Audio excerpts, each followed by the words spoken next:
Hi KingFit friends and family. We are going to be working on a sparring drill, offense and defense drill. This time Troy is going to be on defense, I'm going to be on offense. Now as an offender in this drill, I'm not hitting hard. I might tag him a little bit to let him know where the openings are. And Troy's going to be just working on, focusing just on defense and ways to protect himself either by footwork, phase 1, head movement, phase 2, or blocking, phase 3, my phases at least. He's going to be looking for counter punch opportunities as well. Even though he's not throwing those counter punches, he still wants to start to think in that vein. So when he does go back and forth with an opponent, he'll be able to implement those counters a little bit faster. So you'll see, we really focus on control. If you don't have control in boxing, you're not going to be in the sport very long, especially when you're starting off. Nice and light. If you have control over your punches, you probably are a pretty good boxer because it takes some time and energy to learn how to have control over your power and your speed. All right, you ready for this, Leroy?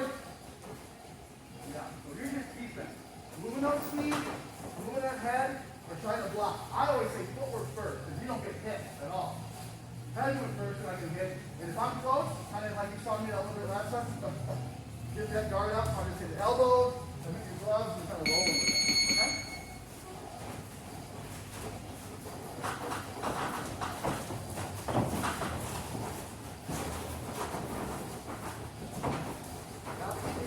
Opponent, don't lose sight of it.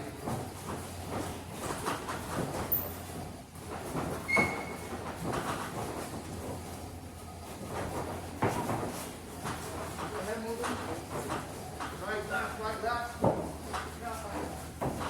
I love head moving because I can turn that into a punch. Head movement, punch, right? A lot of strong body, yeah. That's all I like on the body is 3 times as big as the head. How about you go that way? Put those hands up.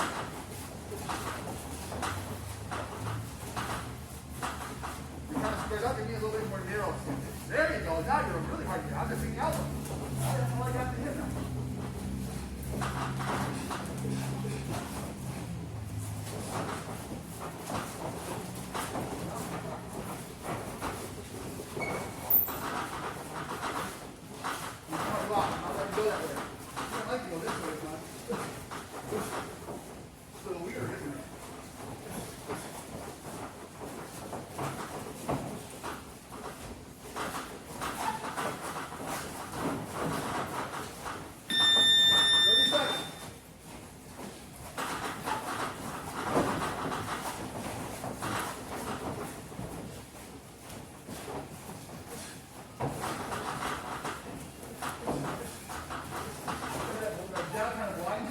That's why you want to throw that jab, because you never see that one coming.